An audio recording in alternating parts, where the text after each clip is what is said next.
Change টিভির সম্মানিত দর্শক শ্রোতা, আপনাদের সকলের প্রতি আমার শুভেচ্ছা এবং শ্রদ্ধা। আসসালামু আলাইকুম ওয়া রাহমাতুল্লাহি ওয়া বারাকাতুহু। পবিত্র রমজানুল মুবারক শুরু হওয়ার পর 10টি দিন শেষ হয়ে গিয়েছে। গতকাল ছিল 10ই রমজান বাংলাদেশের ক্যালেন্ডার মোতাবেক। গতকাল রমজানের প্রথম দশক, রহমতের দশক শেষ হয়েছে। আজ 11ই রমজান 1441 হিজরি, মাগফিরাতের দশক, মাঝখানের দশক শুরু হয়েছে 1441 হিজরি। 21শে এপ্রিল তারিখে আমি আসতে পেরেছিলাম আপনাদের সামনে। আজকে মে মাসের 5 তারিখ মঙ্গলবার, 14 দিনের মাথায় পুনরায় আসলাম। আজকে যে বিষয়টি নিয়ে আলোচনা করব, এটা বাংলাদেশের করোনা ভাইরাসের বিস্তারিত কিছু নিয়ে নয়। পৃথিবীব্যাপী যে করোনা ভাইরাস নামক সমস্যা উপস্থাপিত হয়েছে, সেটার প্রসঙ্গে কিছু ব্যতিক্রমী কথা আপনাদের পছন্দ হতেও পারে, পছন্দ নাও হতে পারে। তা বিসমিল্লাহির রহমানির রহিম, মহান আল্লাহ রাব্বুল আলামিনের নাম নিয়ে সেই ব্যতিক্রমী কথাটা আমি শুরু করছি। পবিত্র কোরআন শরীফের একটা আয়াত পড়ে নিচ্ছি, যেন আল্লাহ রাব্বুল আলামিন আমার কথাগুলো আপনাদের নিকট বোধগম্য করেন। বিসমিল্লাহির রহমানির রহিম। রাব্বি ইশরাহ লি সাদরি ওয়া ইয়াসসির লি আমরি ওয়াহলুল উকদাতাম মিন লিসানি ইয়াফকাহু কাওলি। এই দোয়া করেছিলেন হযরত মূসা আলাইহিস সালাম যখন ফেরআউনের সামনে যাবেন তার আগে, মহান আল্লাহর কাছ থেকে অনুমোদিত হয়ে আমরাও সেই দোয়া করলাম। আমরা বাংলাদেশের মানুষের সামনে একটি কথা নিয়ে যাচ্ছি, বাংলাদেশের প্রিয় মানুষ, সম্মানিত মানুষ, শ্রদ্ধেয় মানুষ, তাদের সামনে এই ব্যতিক্রমী কথাটা উপস্থাপন করতে চাচ্ছি। প্রকাশ্যে কেউ বলছে না। গতকাল ছিল মে মাসের 4 তারিখ সোমবার, রাত্রি 11:30টায় অনুষ্ঠান শুরু হয়েছিল। 50 মিনিট চলেছে। মঙ্গলবার মানে আজকে মে মাসের 5 তারিখ 00:30 ঘটিকায়, অর্থাৎ মধ্যরাত্রি 12:30টায় শেষ হয়েছে। SATV অনুষ্ঠানের নাম লেট এডিশন। প্রত্যেক দিন 11:30টায় শুরু হয়। আমিও ছিলাম, প্রফেসর নাজমুল হাসান কলিমুল্লাহ ছিলেন, শাহিদুর রহমান টেপার সাহেব ছিলেন। ওখানেও কথাটার সূচনা করেছি। আজকে চেঞ্জ টিভির মাধ্যমে এই 41তম পর্বে আমি কথাটা তুলে ধরছি। 41তম পর্ব আজ মঙ্গলবার 5ই মেতে উপস্থাপন করছি, এবং 40তম পর্বও আজ একই মঙ্গলবার 5ই মেতে উপস্থাপন করছি, তবে দুটো ভিন্ন বিষয়। আজকের বিষয়টি করোনা ভাইরাস আসলে কি একটি প্রকৃতি থেকে উৎপত্তি হওয়া ভাইরাস নাকি অন্য কিছু। এখন থেকে প্রায় 6 অথবা 8 সপ্তাহ আগে চেঞ্জ টিভির দ্বিমত অনুষ্ঠানে আমি প্রসঙ্গটি উপস্থাপন করেছিলাম হালকা পাতলাভাবে। যেহেতু আমি সামরিক বাহিনীর ব্যক্তি, আমি বিজ্ঞানী নই, তাই আমি সর্বাগ্রে সব কিছুকে প্রশ্নবোধক চিহ্ন দিয়ে দেখতে হয়। শত্রু সম্বন্ধে জানতে হলে কোনো কিছুতে ওভার কনফিডেন্স ভালো না। শত্রুর সব কিছুকে প্রশ্ন দিয়ে বিচার করতে হয়, এবং এখানে আমাদের শত্রু করোনা ভাইরাস বা COVID-19 নামক, যাকে দেখছি না। কথাটা বলেছিলাম এই জন্য যে আজকে যারা আমার এই অনুষ্ঠানটি শুনছেন, বা গতকাল রাত্রে যারা SATVতে অনুষ্ঠানটি শুনেছেন বা অন্যান্য টিভিতে শুনে থাকেন, 2002 সালের মার্কিন আক্রমণ ইরাক এবং কুয়েতের উপরে, সেই থেকে আমি টেলিভিশন টক শোতে আসি।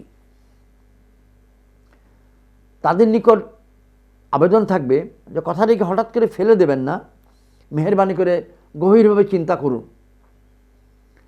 কারণ আপনারা যারা ইয়াং জেনারেশন, আপনাদের কাছে এই দুর্যোগটি অভিনব, নতুন, কিন্তু বাংলাদেশের জন্য এরকম দুর্যোগ নতুন না। এবারের দুর্যোগের অন্যতম বৈশিষ্ট্য মনের ভিতরে আতঙ্ক, আশঙ্কা, মৃত্যু ভয়। অতএব মৃত্যু আমাদের সঙ্গে প্রতিটা মুহূর্ত থাকে। মহান আল্লাহর হুকুম ব্যতীত একটি গাছের পাতা নড়ে না, একটি গাছের পাতা ডাল থেকে নিচে পড়ে না। মহান আল্লাহর হুকুম ব্যতীত কারো মৃত্যু হয় না, প্রশ্নই ওঠে না। চিন্তা করাটাই শিরক এবং কুফরি যে আল্লাহর হুকুম ছাড়া হয়েছে। তো সেখানে এই কোভিড-19 নামক যন্ত্রণা আমাদেরকে মৃত্যু ভয়ে ভীত করে ফেলেছে। এই প্রসঙ্গে কথাটা বলা। মেহরবানি করে যাদের বয়সে কুলায় এখন থেকে 17-18 বছর আগে ফিরে যান। তখন মার্কিন যুক্তরাষ্ট্র আক্রমণ করেছিল কুয়েতকে, এই বলে যে কুয়েত ইরাকের দখলে, এটা মুক্ত করতে হবে। কারণ 6 মাস বা 7 মাস আগে ইরাক আক্রমণ করে ফেলছিল কুয়েতকে। ইরাকও তেল সমৃদ্ধ,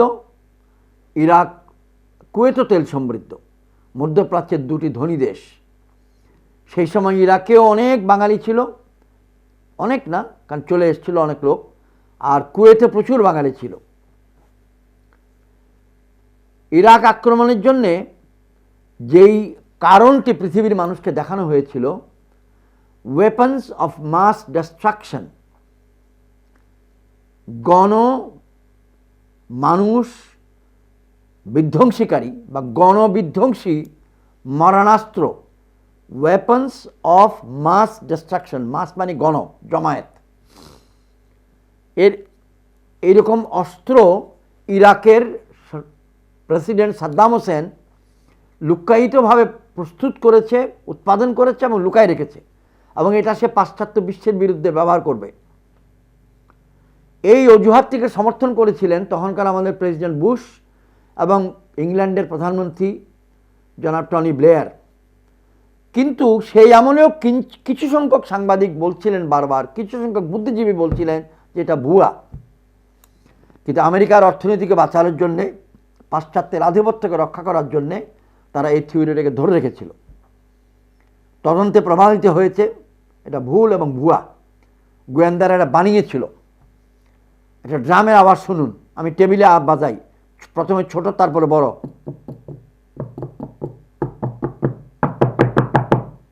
অর্থাৎ প্রথমে ছোট তারপরে বড়। এই যে আওয়াজটা, তখনকার আমাদের গোয়েন্দারা একটু একটু করে শুরু করতে করতে, ড্রাম বিটিং করে ঢোল বাজানোকে বৃদ্ধি করতে করতে চরম উৎকর্ষে নিয়ে যায় যে আসলেই ইরাকে ওয়েপন্স অফ মাস ডিস্ট্রাকশন, গণবিধ্বংসীকারী অস্ত্র মজুদ আছে এবং এগুলো পাশ্চাত্যের বিরুদ্ধে, পৃথিবীর মানুষের বিরুদ্ধে সাদ্দাম হোসেন ব্যবহার করবে। অতএব সাদ্দামকে এখনই ধ্বংস করা দরকার। আসলে লক্ষ্যবস্তু ছিল মধ্যপ্রাচ্যের উদীয়মান মুসলিম শক্তি সাদ্দাম হোসেন এবং ইরাককে ধ্বংস করা। প্রাচীনতম সভ্যতা যদি পৃথিবীতে থাকে তার অন্যতম মেসোপটামিয়া সভ্যতা, বেবিলনীয় সভ্যতা, এবং সেটা ছিল ইরাকে ফোরাত এবং দাজ্জাল নদীর তীরে। এই কথাটা দিয়ে মনে করাই দিচ্ছি, 1939 সালে, আজকে থেকে প্রায় 80-81 বছর আগে, জার্মানির নেতা অ্যাডলফ হিটলার পোল্যান্ড আক্রমণ, ফ্রান্স আক্রমণের মাধ্যমে দ্বিতীয় বিশ্বযুদ্ধ শুরু করেছিল। পুরো বিশ্বকে তার নিয়ন্ত্রণে আনতে হবে। তিনি তথা জার্মান নাজি নেতা অ্যাডলফ হিটলার বলতেন, আমরা হলাম ব্লু ব্লাড, আমরা অভিজাত মানব গোষ্ঠী, আমরা এই পৃথিবী শাসন করব। এখন থেকে 105 বছর আগে, এখন থেকে 105 বছর, 6 বছর আগে, 106, 1914 সালে প্রথম বিশ্বযুদ্ধ শুরু হয়েছিল ঠুনকা একটা অজুহাতে।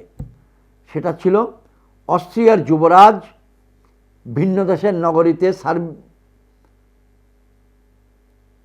খুন হয়েছিলেন।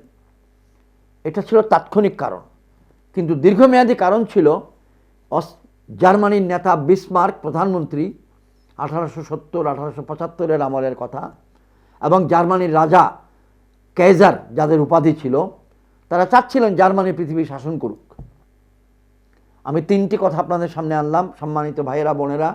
1, ওয়েপন্স অফ মাস ডিস্ট্রাকশনের অজুহাতে 2002 সালে মার্কিন যুক্তরাষ্ট্র এবং তার সঙ্গী দোসর বিলাত, ইংল্যান্ড, ইরাক আক্রমণ করে মধ্যপ্রাচ্য ধ্বংস করেছে। তার জের আজ অবধি চলছে। দ্বিতীয় বিশ্বযুদ্ধ কেন শুরু হয়েছিল? তৃতীয়ত প্রথম বিশ্বযুদ্ধ কেন শুরু হয়েছিল। আমি এটা বলতে চাচ্ছি যে আজ যে করোনা ভাইরাস এসছে এটার পিছনেও পৃথিবীর যারা সমৃদ্ধশালী শক্তিশালী দেশ, America, England, France, Germany, Russia এবং অবশ্যই চায়না এবং সম্ভবত উদীয়মান শক্তিশালী দেশ ভারত এতে জড়িত থাকতে পারে। কারণটা কি? তারা গত 2-3 দশক ধরে বিভিন্ন মাধ্যমে বলে যাচ্ছে, কিন্তু তারা কেহই গণক নয়, কেহই জ্যোতির্বিজ্ঞানী নয়, কেহই আল্লাহর সুফি আউলিয়া নয়, কিন্তু তারা বলে যাচ্ছে পৃথিবীতে এমন একটি প্যান্ডেমিক আসবে, এমন একটি মহামারী আসবে, তার জন্য আমাদের প্রস্তুত হওয়া প্রয়োজন। কন্যা এখনো জন্ম হয় নাই, কিন্তু বরের জন্য ওই কন্যাকে, যে আপনার ঘরে যে কন্যা জন্ম হবে আমি তার জন্য লাল শাড়ি কিনে রাখলাম। প্যান্ডেমিক মহামারী কোভিডের বহু বছর আগে তার ভ্যাকসিন নিয়ে মানুষ চিন্তা করা শুরু করেছে। আমি আপনাদের সামনে বলতে চাচ্ছি, বর্তমান কোভিড-19 বা করোনা ভাইরাস মহামারীটি আমরা মনে করছি উহান প্রদেশে বাদুর বা পশু বা পাখি বা হাবিজাবি থেকে শুরু হয়েছে, কিন্তু চীন যে নিয়মে এটাকে হ্যান্ডেলিং করেছে, পাশ্চাত্য বিশ্ব যে নিয়মে তার প্রতিক্রিয়া দেখিয়েছে, বিজ্ঞানীরা, পাশ্চাত্য বিশ্বের বড় বড় পলিটিক্যাল সায়েন্টিস্টরা যে নিয়মে প্রতিক্রিয়া দেখাচ্ছে, থমাস ফাউচি, বিল গেটস নামক ব্যক্তিরা যা যা বলছেন, সব কিছু মিলিয়ে বলতে চাচ্ছি আমরা একটা প্রশ্ন রাখি। প্রশ্নটি এই, কোভিড-19 আসলে কি প্রকৃতিগত? এমন কি সম্ভাবনা হতে পারে না যে এটা একটি জীবাণুযুদ্ধ, বায়োলজিক্যাল ওয়ারফেয়ার? পৃথিবীর বড় দেশগুলি তাদের দেশের গরিবকেও মারতে চায়, ভিন্ন দেশের গরিবকেও মারতে চায়, পুরো বাজার তাদের নিয়ন্ত্রণে নিতে চায়, পৃথিবীর ছোট ছোট দেশের অর্থনীতিকে ধ্বংস করতে চায় যাতে তারা এটার নিয়ন্ত্রণ নিতে পারে। প্রশ্ন, সেই শক্তিশালী দেশগুলিকে একতাবদ্ধভাবে করছে, নাকি প্রত্যেকেরই আলাদা প্ল্যান, যুগপৎ, অ্যাক্সিডেন্টালি কোইন্সিডেন্স হয়েছে? কেউ বলছে এটা চায়না করেছে, কেউ বলছে আমেরিকা করেছে চায়নার মাধ্যমে, কেউ বলছে চায়না আমেরিকা উভয়ে করতে গেছে, কিন্তু সময়ের আগে দুর্ঘটনাক্রমে আগে থেকে বের হয়ে গেছে। অর্থাৎ এই জীবাণুটি মানুষ কর্তৃক সৃষ্টি করা, মানুষকে ধ্বংস করার জন্যে। 2020 সালের জানুয়ারিতে এটা শুরু হওয়ার কথা ছিল না, হঠাৎ করে শুরু হয়েছে, এটা কিছু লোক বলছে। আমি কোনো বিজ্ঞানী নই, আজকের কথাটি চূড়ান্ত কথাও নয়। আপনারা মেহেরবানি করে খেয়াল করুন, মেহেরবানি করে চিন্তা করুন, মধ্যপ্রাচ্যের মানচিত্র কি ঠিক থাকবে? দক্ষিণ এশিয়ার মানচিত্র কি ঠিক থাকবে? পাশ্চাত্য বিশ্ব কি এই পৃথিবীকে যেমন আছে তেমন রাখবে? এই অর্থনৈতিক ধাক্কা আমরা কেমনে সামলাবো? যদি সামলাতে না পারি আমাদের এবং আমাদের মতো গরিব দেশগুলির ভাগ্যে কী আছে? এই সবই চিন্তার বিষয়। ভ্যাকসিন ধরাই দিল, খেয়ে ফেললাম, টিকা ধরাই দিল, নিয়ে নিলাম। এটিকে প্রমাণিত যে এই টিকা মানুষের জন্য উপকারী হবে? কারণ এই পাশ্চাত্যের বিজ্ঞানীদের উপর আমাদের কখনো বিশ্বাস শতভাগ করার জায়গা নাই। করোনা ভাইরাসের সকল মৃতদেহ সৎকার হচ্ছে না, করোনা ভাইরাসের সকল ডেড বডিকে হাসপাতাল থেকে বের করে দেওয়া হচ্ছে না, এই ধরনের কথাও তো পত্রিকায় আসছে। অর্থাৎ সেগুলোকে গবেষণার জন্য রাখা হচ্ছে, অথবা করোনা ভাইরাসের রোগীর উপর দিয়ে গবেষণা চলছে বিভিন্ন রকমের। এক জায়গায় হঠাৎ করে শুনেছিলাম যে করোনা ভাইরাসের যে ইঞ্জেকশনটা দেওয়া হয়েছে বা যে টিকাটা পরীক্ষামূলকভাবে দেওয়া হয়েছে ইতিপূর্বে, বেশ আগে, আজকে নয়, 5 দিন আগে নয়, 10 দিন আগে নয়, সেগুলোর প্রভাবে অনেকের মধ্যে অটিজম, প্রতিবন্ধিতা ডেভেলপ করেছে। আমাদের দেশে অটিজমের স্কুল আছে, শিক্ষা আছে, সাইমা ওয়াজেদ পুতুল এটার পৃষ্ঠপোষক।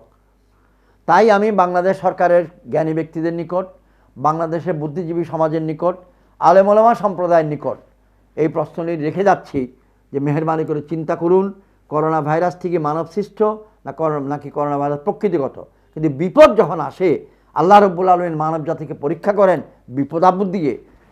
শয়তানি তো মানুষের মাথায় শয়তানি ঢুকায়, কিন্তু শয়তান তো আল্লাহর কাছ থেকে অনুমতিপ্রাপ্ত যে হে সৃষ্টিকর্তা, হে রব, সূরা আনফাল পড়ুন, সূরা বাকারা পড়ুন, পাবেন আল্লাহর সঙ্গে সে তর্ক করছে, আলোচনা করছে এবং বলছে আমাকে ক্ষমতা দেন আপনার সৃষ্টি করা মানুষকে আমি যেন বিপদগামী করতে পারি।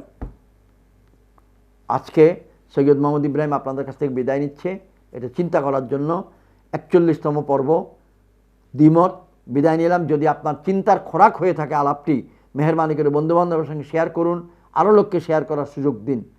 আমি নিতান্তই গুনাহগার, নিতান্তই কম লেখাপড়ার একজন ব্যক্তি, যারা অনেক বেশি জ্ঞানী, পরহেজগার তাদেরকে বলছি মধ্যরাত্রিতে চোখ বন্ধ করে তাহাজ্জুদের নামাজ সময় চিন্তা করুন এবং দিনের বেলা জ্ঞান অর্জনের চর্চার সময় চিন্তা করুন। আসসালামু আলাইকুম।